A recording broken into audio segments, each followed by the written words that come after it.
Now, if you like court room drama films, as you know that I do, you have seen that in a trial, when the time for the sentence to be pronounced comes, usually the judge gives the defendant the opportunity to say something. Have you something that you want to say before I pass sentence? Now, these chapters in the book of Job are something like this. These are like, well, we have read at the end of chapter 32, that although Job will speak again in the book, not a lot, but he will speak again, the chapter ends saying the words of Job are ended. Now, this is the thing that Job needed to say, and he has said it. The court has been in session. The jury has returned the verdict, guilty as charged. And though there will be another speech, and quite a long one, that speech of Elihu, it is a speech that will not add too much. It will not add too much to the book. It will not add too much to Job's questions. And the fact is that, as we will see when we look at it, or after we have looked at it in a sense, when God comes to the scene, when God begins to speak, he sort of doesn't even mention, ignores the speech of Elihu, because really it does not add anything substantial. But now it is Job's turn to say his last words before sentencing, and he is ready for it. Now, the things that we have read have brought it out very clearly. Job thinks, I am ready for this. And it is quite a defiant tone that Job uses here. Now, in the previous chapters, in a way, what Job will declare in these 3, 29, 30, 31, he has already mentioned, or at least hinted at. For example, in chapter 23 and verse 3, we read, "Oh, that I knew where I might find him, that I might come even to his seat." Oh, I could come to the place where God is. Then in chapter 24, "Why are not times of judgment kept by the Almighty? And why do those who know him never see his days?" Why doesn't God judge those that are evil? And why those that are righteous do not have an opportunity to say their thing?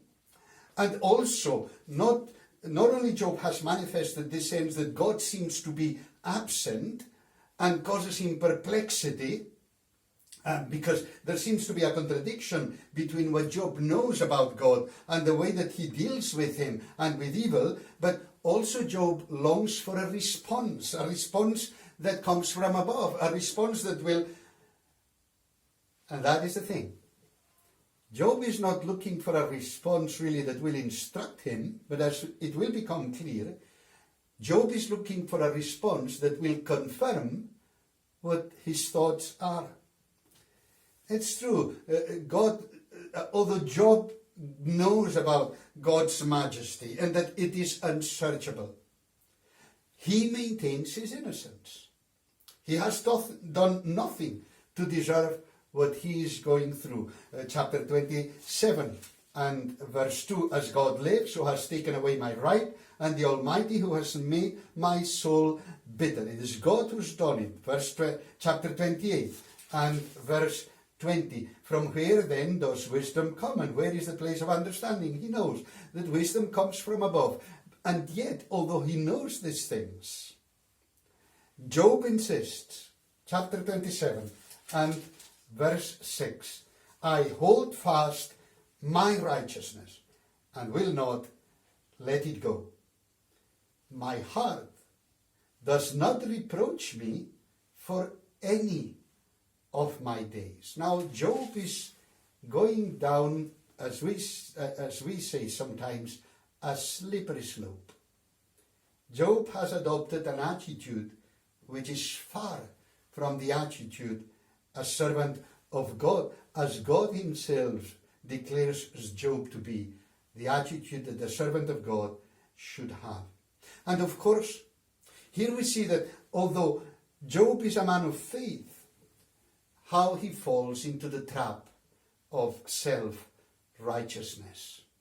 Now, we shouldn't think that this is only Job was in danger of, because this is something that we all are in danger of. Remember what we have read in the letter of Paul to the Romans. You see, by the grace given to me, I say to everyone among you, not to think of himself more highly than he ought to think, but to think with sober judgment, each according to the measure of faith that God has assigned.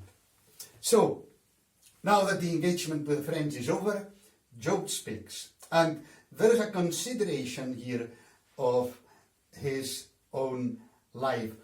We could even say of his own mind, what he is thinking. 3 things I would like to observe. First, a remembrance of the past. Then a reflection on the present. And lastly, a request for the future. First then, a remembrance of the past, which is really chapter 29. And the question here, in a sense, of the chapter is, in what way does the past support the present? How does the past explain, in any way, the present? And there is in this chapter, of course, a description of Job's former state of exaltation. And he is right in the way that he attributes his exalted status to God's favour, not to his own merit. But he, as it is evident in the chapter, he concludes wrongly that the circumstances, let's say, of exaltation that he experienced in the past should have continued to the very end of his life. And we'll say this. First, he acknowledges that his previous condition, his previous experience was one of great blessedness. When my steps, verse 6, were washed with butter, I mean something extravagant, that one would use butter to give shine to steps. And the rock poured out for me streams of oil. I mean, his abundance was such, and he declares he knows that this is God's doing. And even with everything that he is not completely as he should be in his thinking, it is obvious that what he senses as the greatest loss is not just the butter to wash the steps, but the fact that God was his friend. Verse 4, when the friendship of God was upon my tent. So it's not the conditions themselves that he reckoned as great blessing, but the friendship that he enjoyed with God. And that is for him, of course, a memory of a great memory, a sweet memory. Not only the blessedness that he enjoyed, but the way that he was appreciated by others. Verses 7 to 17 and also 21 to 25 speak of this. The great respect that others had for him. And there are some things that are pointed out that, especially in the context when these events took place, are very relevant. You see, Job was involved really in the running of the city. Job was acting like a judge. And look at verse 7. When I went out to the gate of the city, when I prepared my seat in the square, the young men saw me and withdrew, and the aged rose and stood, and so on. You see, this is a description of what happened at the time. There is something similar to it in Genesis, in chapter 19 and verse 1, when we are told of the level of responsibility that Lot had attained in a place like Sodom. The 2 angels came to Sodom in the evening, and Lot was sitting in the gate of Sodom. People that sat in the gate, This is not just saying that he was having a nap there, but that he was there in an official capacity. The same for Job, and the same when people were in the square, where the trials, where judgments would be passed. And he used to have the final word in disputes. I mean, everybody remained silent after he had spoken. Verse 21, men listened to me and waited and kept silence for my counsel. After I spoke, they did not speak again, and my word dropped upon them. Job can remember how he was actually a champion of the very causes that his friends have accused him of, not defending, of course without evidence, but they have accused him of. And in verses 12 to 17, we read this, how he was involved in doing good for others. I delivered the poor who cried for help, and the fatherless who had none to help him. The blessing of him who was about to perish came upon me, and I caused the widow's heart to sing for joy. So Job can remember this, and actually nobody has been able to prove that these things were not true. He was considered, he was respected, although for what the text shows us, he wasn't. He was respected as if he were a king. Verse 25, I chose their way and sat as chief, and lived like a king among his troops, like one who comforts mourners. So his righteousness surely assured him of a blessed condition in the past. So as he remembers the past, Job, of course, cannot say, but I was okay. I was right. So may it have been true that there is nothing in any of the days of my life that I have to be ashamed for, because he has declared this to be the case, as we read earlier. Look at my past. I remember the past. And as I remember the past, the conclusion that I come is, I was right. But then he reflects on the present in chapter 30. And the question that chapter 30 answers, in a sense, is, how can the present be justified in the light of the past? How is this possible? How could anyone justify what is taking place in my life now, bearing in mind what my past was like? And there is in this chapter, of course, a description of Job's humiliation. And there are, it is done quite strongly. Verse 1, but now. Verse 9, and now. Verse 16, and now. There is this strong contrast. Look at then and look at now. How things have changed. The man that everybody respected is now the lowest of the low. Verses 1 to 8. The lowest of humanity despise him. And he makes a description here. We have read a bit of these verses. He makes a description of people that would be considered like the lowest in society. People completely devoid of human dignity, let's say. People that were really the lowest of the low. And they despise him. These are now those that despise him. Even the sympathy that Job had for inferiors, and he had it. Now, Job was a man that cared for those that were inferior. In the previous chapter, we have read a bit of it, verse 12, because I delivered the poor who cried for help, and so on, and the following verses. It's evident that Job did not despise those that were inferior. He was sympathetic towards them. But of course there were some, as there are always some in any society, that one would not trust for anything. And Job says that. People that I would not have trusted to set, verse 1, chapter 30, to set with the dogs of my flock. I mean, people I would not have trusted to do a dog's job. Now, I know that some dogs do very, very skilled jobs, especially sheepdogs. I'm not speaking against these, but certainly Job is saying, I wouldn't even given these folks the task that dogs do. And now these are those that despise me. Look at what they eat. Verse 4. They pick saltwood and the leaves of bushes and the roots of the broom tree for their food. A commentator says, the plants mentioned here represent food of desperation. Saltwood is a low, struggling bush with thick, sour-tasting leaves.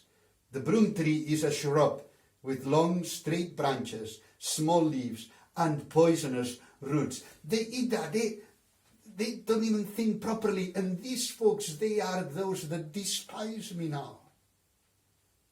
How can this be? How is the past? How does the past, when I cared for people just like them, yes, I would not have entrusted them with jobs, but I would have helped them. How does my act in the past towards them justify that they now think they can despise me? Not only this, but the lowest of humanity take advantage of God's punishment, verses 9 to 15. And now I have become their song. I am a byword to them. They abhor me. They keep aloof from me. They do not hesitate to spit at the sight of me. Look at verse 13. They break up my path. They promote my calamity. They need no one to help them. Nobody's got to encourage them. They just do it out of their own desire. They promote my calamity. As through a wide breach they come, amid the crash they roll on. Terrors are turned upon me. My honor is pursued as by the wind, and my prosperity has passed away like a cloud. I mean, we can imagine a number of people coming near Job and just mocking him. Maybe even throwing stones at him. Maybe trying to harm him. Maybe, I don't know, but really Job finds himself saying this, look, the lowest of humanity, they not only despise me, but they take advantage of God's punishment, as he interprets it, of course, to do me greater harm. Now, again, how does the past, when I cared for these people, how does the past, when I was just, when judgment time came, and when I had to decide, I decided wisely, and people remained silent at my decisions because they acknowledged how good they were. How does that justify what is happening to me now? The favor of God, he goes on to think, the favor of God has turned into cruelty. Verses 16 to 23. My soul is poured out within me. Days of affliction have taken hold of me. And so on in verse 20. I cried to you for help. Now, verse 19 maybe we should read. God has cast me into the mire, and I have become like dust and ashes. Job is referring to God, and he says, I cry to you for help, to God for help, and you do not answer me. I stand, and you only look at me. You have turned cruel to me.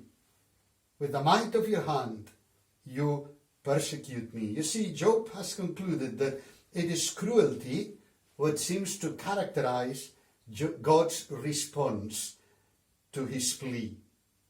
Now, he seems to imply that though he did not sin in charging God with wrongdoing or in speaking against God, you see, his life experience is somehow contradictory to what should be in his own right. I don't deserve this. I don't. Why am I going through this? Why God treats me so cruelly? Why does he do that? Now, of course, as somebody has put it, what Job fails to grasp, and which will soon be revealed to him, is that he is on the verge of being guilty of the exact same thing as his three friends, he seeks wisdom through his own experience and observation. And this is what Job is doing. He is observing his past, and from his own experience, from his own wisdom, from his own understanding, he tries to conclude what the present should be like. And in a sense, it is very clear that he is accusing God of unfairness. Now, of course, we should not forget, as somebody has said, he was not stone. He was a man of flesh, and he's being crushed. And of course, he is not thinking properly. But he is not. He is not thinking properly. He thinks the favour of God has turned not just into the absence of favour, but the favour of God has turned into cruelty. God is cruel towards me. And so the only response that he has is to weep, feeling that nothing is going to change. Verse 24, yet does not one in a heap of ruin stretch out his hand, and in his disaster cry for help. Did not I wait for him whose day was hard? Was not my soul grieved for the needy? But when I hoped for good, evil came.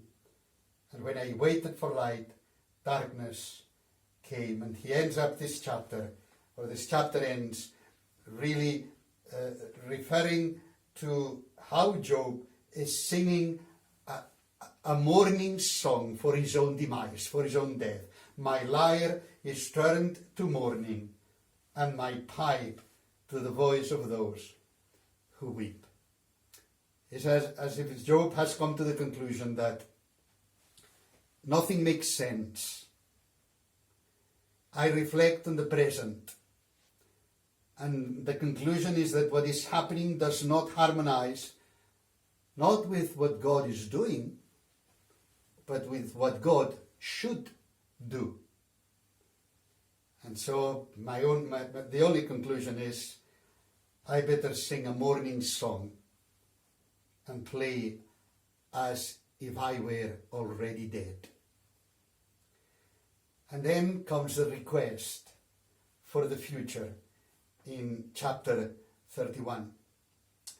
And in a way, the argument in this chapter is simply put is like this. If after what my life has been like, this is the way I am treated, is there a future at all? And what Job does, he restates his credentials. And his credentials, he thinks, should have been earning him something different. And the sentiment in this chapter is like the protestation of innocence. And it is done in a way, and there are references in the chapter that point to the fact that it is done in a way that is similar to the oath that warriors of the time, especially Hittite warriors, would make before their leader. And that is that if they failed to attack when they should, if they failed to comply, if they failed to be obedient to their king, to their master, the master had the right of doing certain things that are highlighted here. The master had the right of breaking their limbs, or take their crops or wives. And this is sort of somehow comes out in this chapter, verse 8. Then let me sow and another eat, and let what grows for me be rooted out, the crops taken by someone else. If I haven't been right, that's what he's doing all the time. And also verse 10, then let my wife grind for another, and let others bow down on her. Let others take her. Verse 22, then let my shoulder blade fall from my shoulder, and let my arm be broken from its sockets, my bones broken. In a sense, like this oath that the warriors took, an oath of allegiance. And what Job is doing here is, look, I have made an oath of allegiance and I can still make it. Let anyone point to my failure and I'll accept this. But I haven't failed. I have made a covenant, verse 31, verse 1 in chapter 31. I have made a covenant with my eyes. How then could I gaze at a virgin? How could I? Well, we're not saying whether you could or not, but have you? And the thing is not how could I.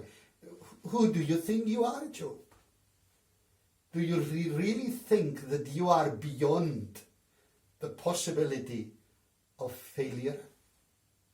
Is it right for you to think that there is nothing in any of your days that you should be ashamed of, as you have said? And so Job thinks of God, that instead of God fulfilling the role of being his protector king, that blesses one that has been a faithful warrior, an obedient soldier, he has turned against him. Job has been, after all, an obedient vassal. Why is God turning them against him? And his arguments are very clear. As Job makes this final appeal and he presents his innocence, his arguments are very clear. There is absence in my life of hidden sins, verses 1 to 8. That's the sentiment in these verses. What will be my portion? Verse 2, from God above, and my heritage from the Almighty on high, is not calamity for the unrighteous and disaster for the workers of iniquity. Does not he see my ways and number all my steps? I mean, he sees the hidden things that others don't. If I have walked with falsehood and my foot has hastened to deceit, and so on. I mean, if there are hidden sins in my life, but there aren't, says Job. And of course, although Job has a correct understanding that it is not only that which may be seen that matters, but also that what goes on in the heart, there is a lack of appreciation of how deceitful the heart is. And the words of Jeremiah, of course, come again to be relevant here when the prophet says the heart is deceitful above all things and desperately sick. Who can understand it? Job, how can you be so sure that there are no hidden sins in your heart? Not only there are no hidden sins, but there is also an absence of public sins. Verse 9, if my heart has been enticed toward a woman, I have been faithful in my marriage. I have been just towards my servants. Verse 13, if I have rejected the cause of my manservant or my maidservant, and so on, I have been just towards my servants. I have not been indifferent to the needy. Verse 16 onwards, if I have withheld anything that the poor desire, or have caused the eyes of the widow to fail. If I've done any of these things, but I haven't, there is an absence of public sins. There is an absence of hypocrisy in my life. Verse 24, if I have made gold my trust, or called fine gold my confidence, if I have rejoiced because my wealth was abundant, or because my hand had found much, if I have looked at the sun when it shone, or the moon moving in splendor. Now, these are references of a combination of wealth and most likely idolatry. And Job is saying, I'm not a hypocrite. I feared God. I truly did. There was no inclination to greed. There was no taking advantage, not even of my enemies. Verse 29, if I have rejoiced at the ruin of him who hated me, or exulted when evil overtook me, that wasn't the case. There wasn't selfish. I wasn't selfish regarding my well-being. I shared, verse 31, if the men of my tent have not said, who is there that has not been filled? with his meat. Yes, I was rich, very rich, but I did not keep everything for me. I shared it with others. I allowed others to rejoice with what I had. So Job affirms that in general terms, there is no just reason for his predicament. But now comes what reveals that Job is going down a road which is becoming quite dangerous for his spiritual well-being. Because what he says from verse 35 to the end of the chapter is that there is really an absence of a rightful indictment against him. He is ready to be confronted by God. And when God comes and confronts him, God will have to recognize that he is okay. Yes, Job did not sin. Remember that the intention of Satan, of the adversary, was that Job would renounce God when all these events took place, all these calamities took place. Now, Job did not sin in that respect. Job did not sin either with respect to cursing God for what God brought to his life. But the events and the confrontation of his friends have brought up in Job a sense of self-righteousness, a holier-than-thou attitude that is sinful. And Job falls into that. You see, verses 35 to 39 are an expression of this. Here is my signature, verse 35. Let the Almighty answer me. Here is my signature. I swear to this. Oh, that I had the indictment written by my adversary. Now, we need to be careful now when we think, who is it that Job is referring to? Because it would be very easy for us to think that the adversary that Job is referring to is Satan. But it's not. Remember that Job doesn't know what's going on behind the scenes. His adversary here is God. Because that is what he has been saying. God is treating me as an enemy. God is being cruel to me. And Job is saying, oh, that I had the indictment written by my adversary, in other words, by God. Surely I would carry it on my shoulder, I would bind it on me as a crown, I would give him an account of all my steps like a prince. I would approach him. Look at the arrogance that is developing in this man's heart. Of course he's burdened, he's crushed. But there's here a sense of self-righteousness that it's growing in his thinking that is not good for him. It doesn't go together with what a child of God would be like. If my land, verse 38, has cried out against me, and its furrows have wept together, if I have eaten its yield without payment, and made its owners breathe their last, let thorns grow instead of wheat, and foul weeds instead of barley. If it's anything of that I've done, then let things go really bad for me. But you see, even if God brings the indictment against me, even if he brings it written down, there's no problem. I can present myself before him as a prince. So as Job does this request for the future, since God is just, he must vindicate me, because there is nothing of which I am to be ashamed. This is coming very, very close to declaring in his life an absence of the need of redemption. An absence of the need of one that comes to save him. Now, he hasn't come to this point. And in a sense, we can see the words of Elihu that begin at chapter 32. In the way that God orders all things as words of rescue. Because they come, they don't make great sense, really. They don't add things, I should say. But they come at a point where Job needs to be stopped. And by God's grace, Job is stopped.